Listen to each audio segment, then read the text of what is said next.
Okay, welcome everyone. Welcome to the Shir in Perkei Avos. Hope all of you enjoy the Shir. We're going to be learning Perkei Avos and continuing on. We left off where it says Kol Yisrael Yesh Lahem Chelek Leolam Haba. That's where we begin every Shir of Perkei Avos with the introduction that Chazal included from the Perek of Chelek in Masechta Sanhedrin. Kol Yisrael Yesh Lahem Chelek Leolam Haba. All the Jewish people have a share in the world to come. Shenemar, as it says in the pasuk for Amech Kulam Tzadikim, your entire nation is righteous. La'olam Yirshu Oretz, they shall forever inherit the land.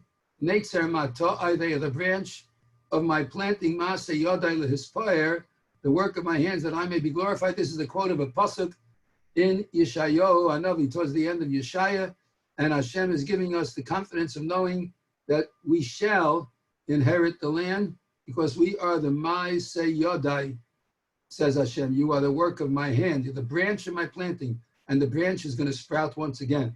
We go to the Mishnah. We're in Perek Beis, because today is the last time this machzor, this round, that we're going to be discussing Perek Beis, and we're towards the end of Mishnah Hey, in the situation that they have on the Sefaria machzor. In my Sefer, it's actually Mishnah Vav. And we learned that this is being said by Hillel. And we'll read the Mishnah once again.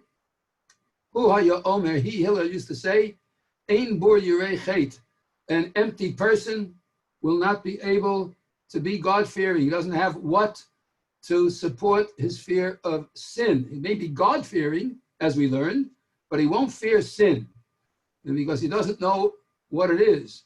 V'lo am ha'aretz chassid, someone who is ignorant can't become someone who is pious or a chassid.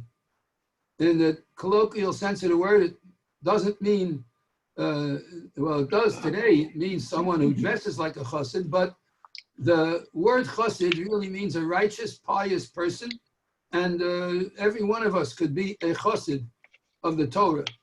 V'lo habai shalomed, someone who is embarrassed to ask questions is never going to learn.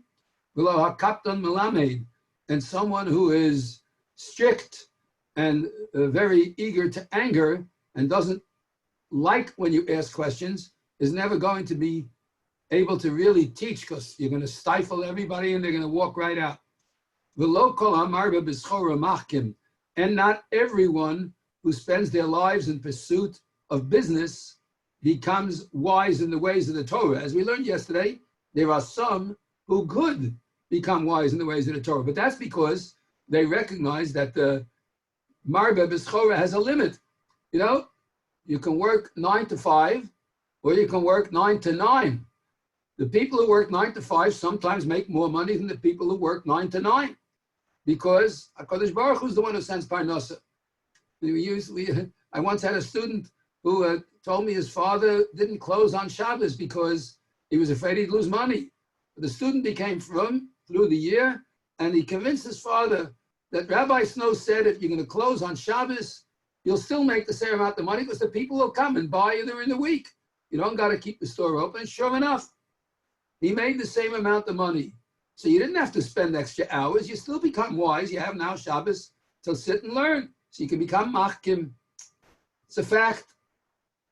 And now we're up to the last part. Oh, I should mention, very interesting, in Eretz Yisrael, there's a big discussion. You know, the Chilonim, those who are not God-fearing and they don't believe in the Torah Misinai. Unfortunately, some of our brothers and sisters are ignorant of the Masorah of the Torah. They want to keep the malls open on Shabbos. So they had a study done. It's very interesting. They had a study done that the cities that closed the malls on Shabbos and left them closed didn't make less money than the stores that had the malls open on Shabbos, because they found that the people came when they knew the malls were open. And even those malls that were once open Shabbos, that closed on Shabbos, didn't make less money. They ultimately made more money. And the reason was simple, because now they didn't have the overhead of keeping the stores open on Shabbos. So they made more money because the same people bought in the 6 days. And that's what Hillel meant when he said, Lo kol amara b'schora machkin. And now we come to the last statement in this Mishnah. And that's what going to be our focus for today's shir. Uvemokom she'ein anoshim, in a place where there are no men.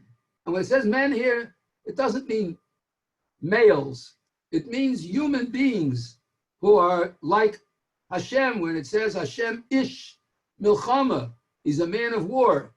Uvemokom she'ein anoshim, and when there's no people to stand up and do the right thing, hishtadel lihiyos ish, you have to try the best you can to stand up and be a man, be a mensch. Everybody else could not be a mensch.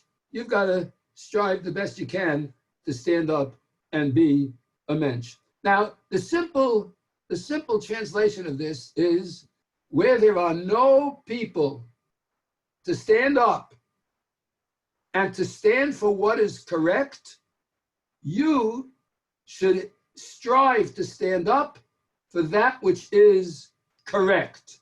We're going to be learning soon in the Daf Yomi that if someone has the ability to protest when something wrong is being done and they don't protest, they get caught up in that foolishness. So therefore, even where there are no people standing up for what's right, we have a responsibility to stand up for that which is correct. Now, very often, someone knows enough to take the responsibility to make decisions, to make halachic decisions, to make leadership decisions. And by the way, that doesn't only mean rabbis. It means everyone who sees there's a need to step in and help the society, the community, the shul, the neighbors. You have to strive to stand up. And especially when someone knows the law and they see that people are not keeping the law, and you can put yourself in a position of leadership and help them to obey the rules of the Torah, you have to stand up and you have to be that person. And don't be so humble that you say, no, I'm not, it's not for me. If Hashem puts you in that position that you know enough, you have a responsibility to stand up and be a person. Now, there are great, great people who have done exactly that, despite the fact that their humility was outstanding. The famous story, I said it over actually when we had the Haggadah Shir, Rav Shlomo Kluger, that great 19th century leader, Rav Shlomo Kluger became, at the age of 20 years old, the Rav in the city of Brod. He became the Rav because he was such a brilliant man. They needed a Rav and they appointed him as Rav. And on the first day on the job, listen to what happened on the first day on the job. The first day on the job, there was supposed to be a bris that morning. And the people ran into the rabbi early in the morning and they said to him, Rabbi Kluger, a tragedy has taken place. The father of the baby has taken deathly ill, and the doctors say he doesn't have long to live.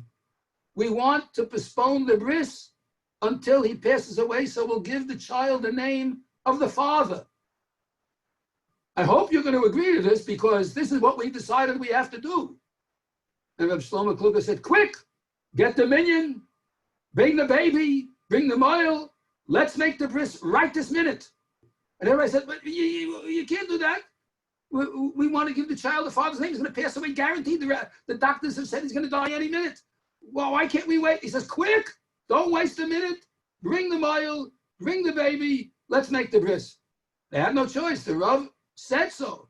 The Rav said, you got to listen.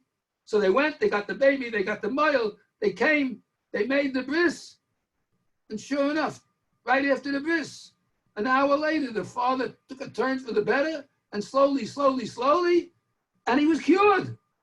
The doctors were flabbergasted. And the entire community said, ooh, We have a Rav, he's a Baal Mofes.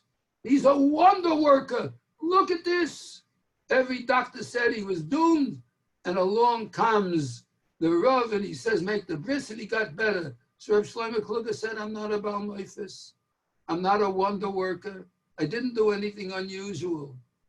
It was obvious that in order for this man to get healed, we needed a nace, a miracle. And the way you bring a nace is by having Eliyahu Hanavi come and bring the nace. And it says that Eliyahu Hanavi Malach HaBris. Eliyahu Hanavi is the master who comes to every bris. So if he's in the neighborhood, we could daven that the father get better, and sure enough, that's exactly what happened. So he stood into the breach, the pressure. Can you imagine the first day on the job as a Rav? Can you imagine the pressure that was on him? And he didn't blink an eye and immediately did what was right. That's a fulfillment of the statement of Hillel. You got to try the best you can to stand up and do that which is correct. There are many other stories of great leaders who have stood into the breach and have become people who hishtadel liyos ish. I want to give you one other example. I have a few more, but I'll give you at least one more. There's the famous leader of the Agudas Yisrael of America, the leader of Agudas Yisrael, who died not long ago, of course, a few years ago, maybe 10 years ago it was, Rabbi Moshe Sherer Zal, was a great, powerful leader who met with presidents and leaders of nations and was able to strive to put the Torah on the map. And he faced a tremendous amount of pressure, because there were groups that wanted to combine together for the sake of the Jewish people, together with the conservative and reform movements, like in the Synagogue Council of America. And the Gedolei Hador, Rav Moshe Feinstein Zal, Rav Yaakov Kamenetsky, Rav Aaron Kotler, were all against it. And they signed a letter saying, absolutely not. You cannot join together in any group with these people because they are not following the Torah. They say there's no Torah Misinai, and you can't have that.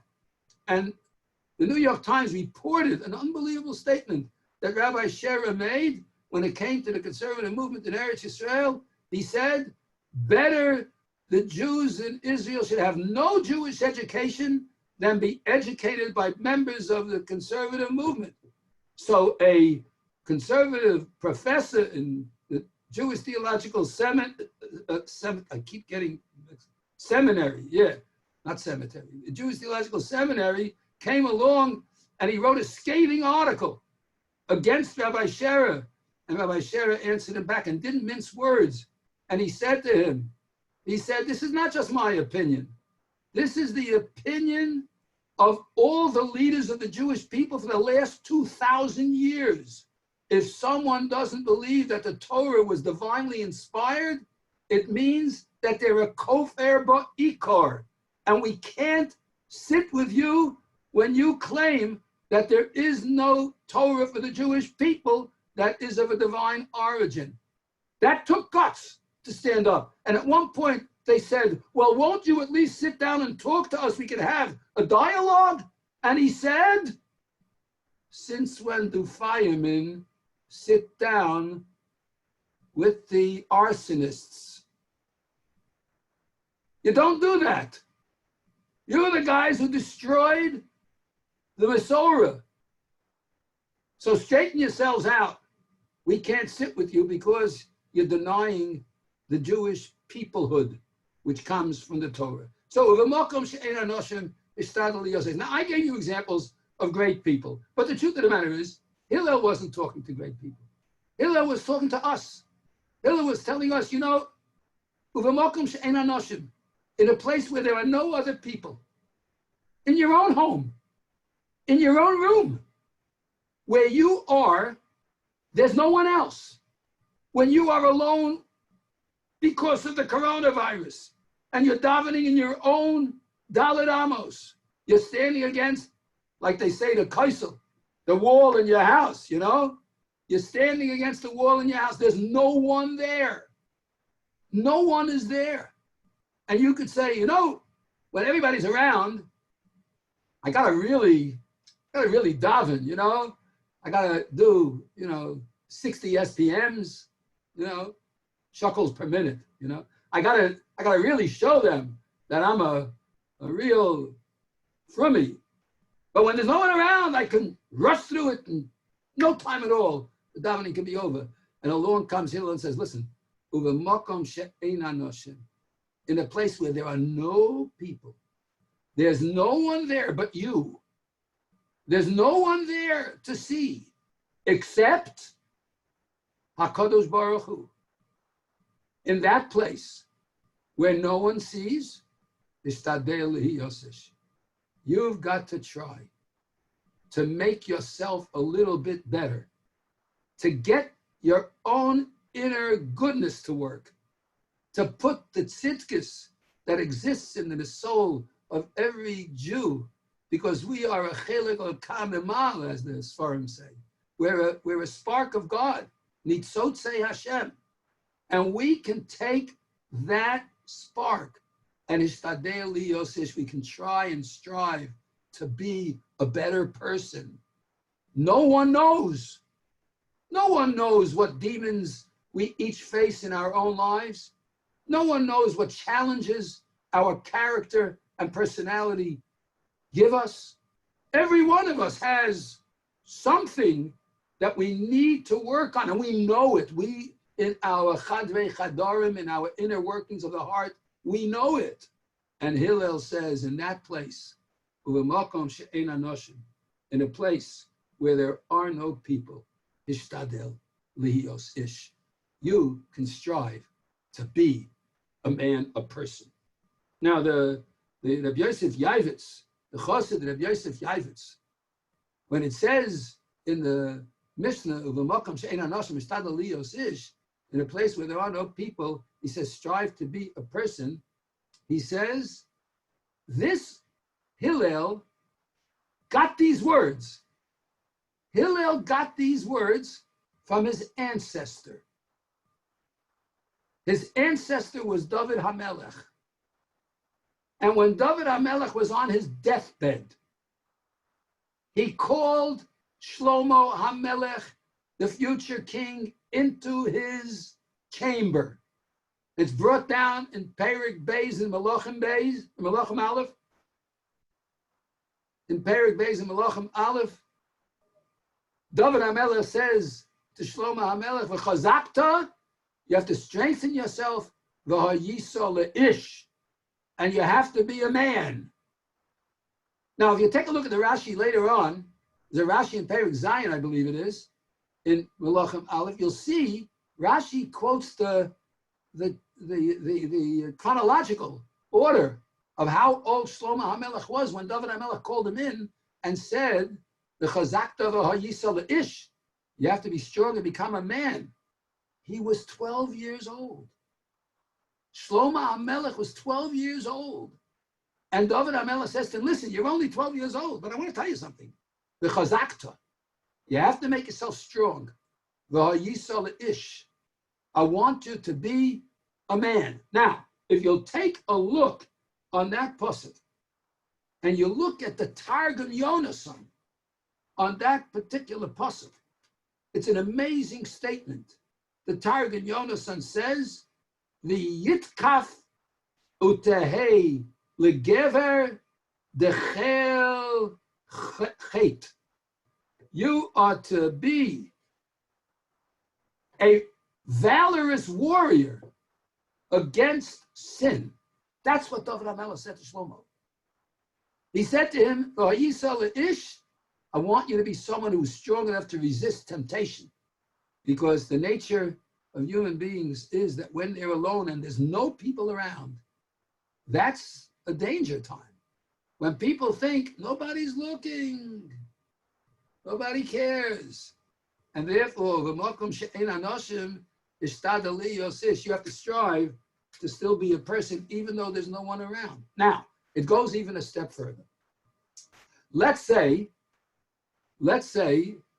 The people in the neighborhood are not conducting themselves properly. The people in the shul, the people in your community, something is not right. And no one's saying anything. No one's protesting. We don't want, it's not my business. It's not my business. It's someone else's, but I can't say anything. No one's going to listen to me.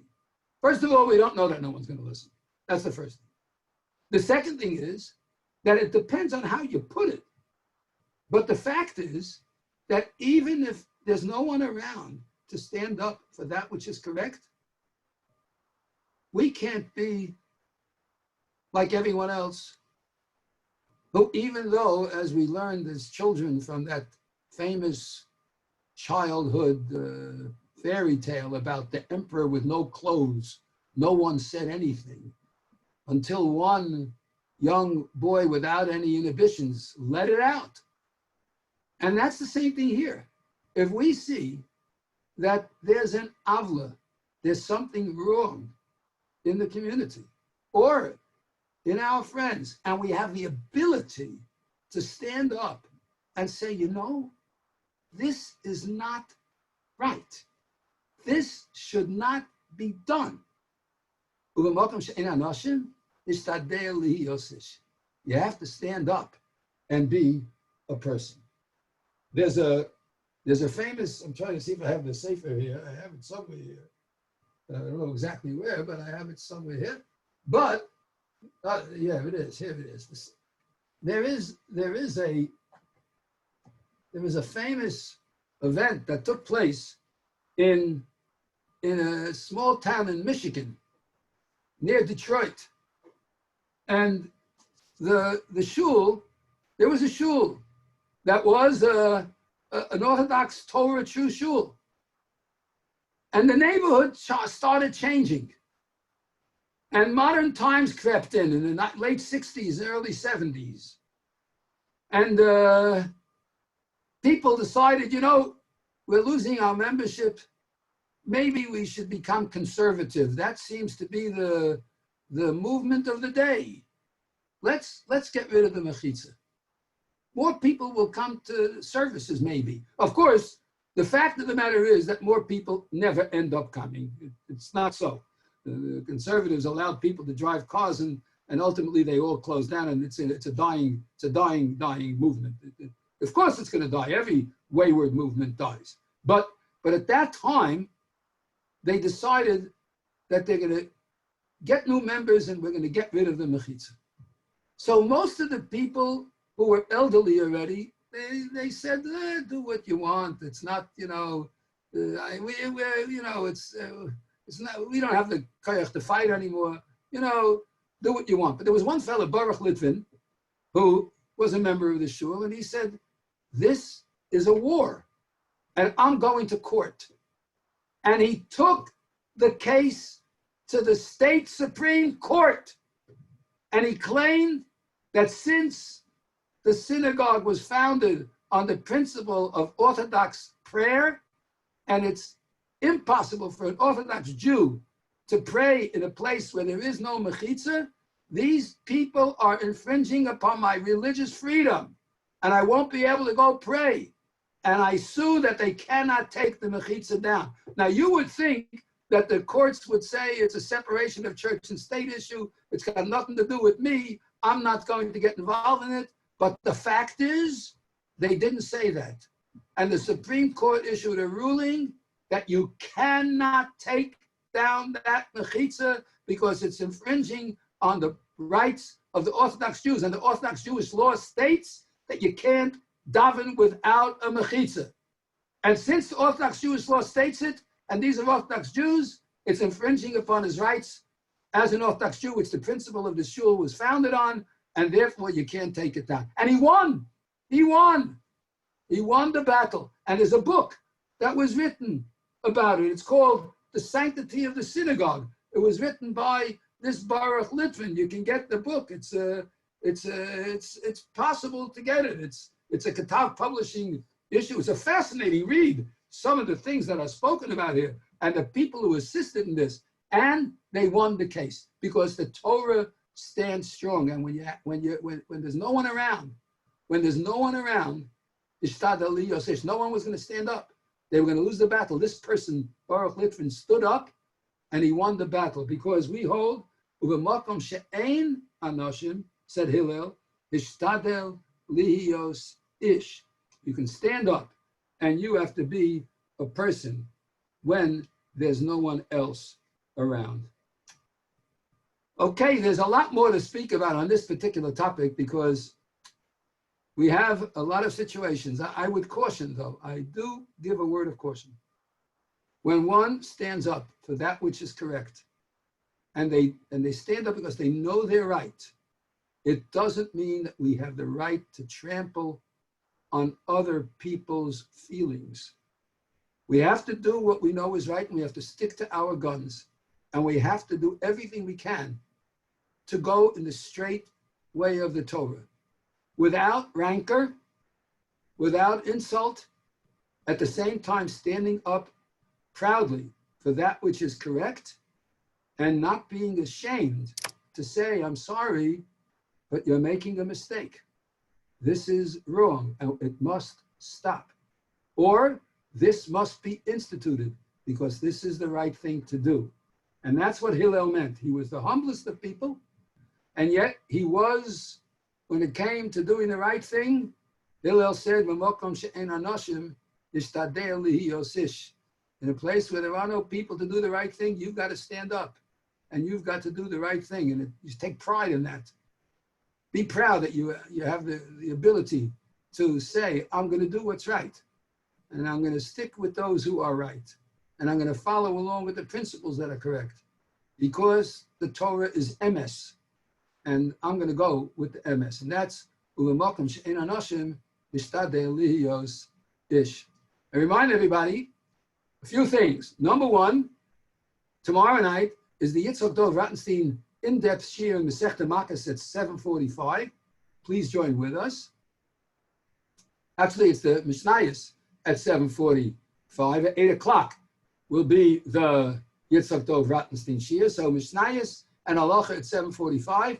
At 8 o'clock, the Yitzchak Dov Rattenstein shiur in Masechta Makkos. On Wednesday and Thursday night, we are continuing in Yitz Hashem with our Perkei Avos. On Wednesday night, we begin Perek Gimel. We're going to know where we're up to in Perek Gimel. We'll announce it beforehand. It'll be the Mishnah will be on the screen, and we're going to be learning from Perek Gimel, new Mishnah, and we will do Perek Gimel Wednesday night, Thursday night, and next week Sunday night and Monday night.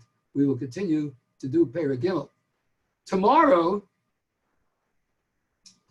is Tuesday, but Tuesday night and tomorrow is a very solemn day in Eretz Yisrael, because it's their Memorial Day. It's Yom HaZikaron, in which all the fallen soldiers who fought for the Jewish people and are tzaddikim, each and every one of them, and every one of them has a chelik in Olam Haba, because they put their lives on the line for the Jewish people, is Yom HaZikaron.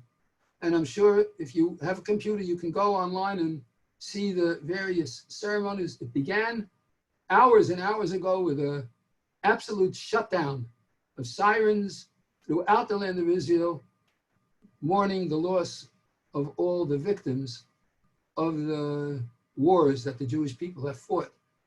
Tomorrow night in Eretz Yisrael begins what they know and we know as Yom HaAtzmaut, Israeli Independence Day. Of course, when we say independence, we don't mean independence from the Torah. We mean independence from the enemies around us. And on Wednesday, there are different types of ceremonies that people have to commemorate Israeli Independence Day, Yom HaAtzmaut. The tradition in the Young Israel of Borough Park, going way back, many, many, many years, according to the halachic decisions of Rav Gedalia Dov Schwartz, he should live and be well, and Yoshe Ber Soloveitchik Zal, is that in the shul, we said Hallel on Yom HaAtzmaut without a bracha. And we've instituted in the last few years, according to the halacha, that Hallel is said at the end of davening. Because it's not originally by Chazal part of the davening.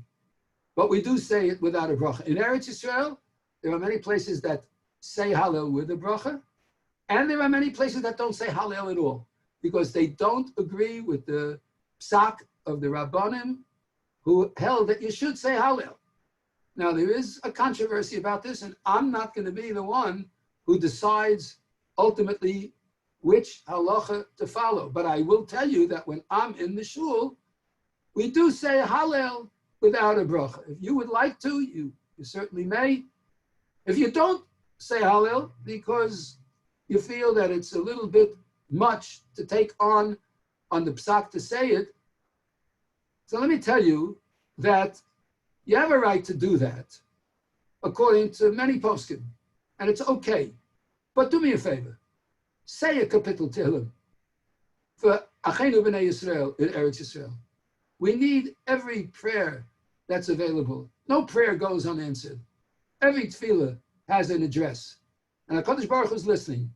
And let's say it's tefillah that Klal Yisrael come together, unified in health, unified in spirituality.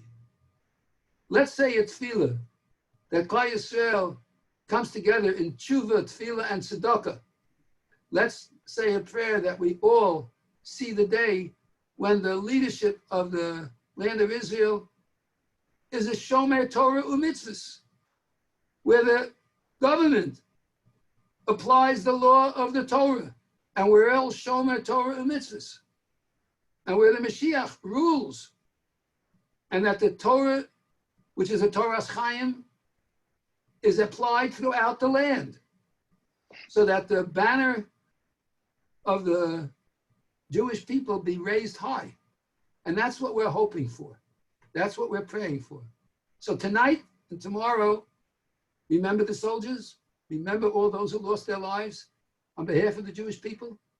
And tomorrow night and Wednesday, remember the gift of having a land that we can call Israel, that we can go to, that we can daven in, that soon a majority of the Jewish people in the world are going to be living there. And a place where ultimately, when Mashiach comes, he's not coming, I don't want to ruin anybody's imagination, but he's not coming to New York City. He's not coming to Washington, D.C. either, despite the fact that some people think Trump's the Mashiach. He's not coming there. When he comes to Yerushalayim Yer HaKodesh. And let's hope that we can all get there and participate. We were hoping to be there this year for Yom HaAtzmaut. It didn't work out. Maybe next year, maybe. Think about it. Maybe it'll happen. We should all be together in good health, and we should see the fulfillment of the dream that we all have to come to Yerushalayim Yer HaKodesh Meheir V'Yameinu. All right, we're ready to go now. We'll stop the recording, please. And we're ready to go now.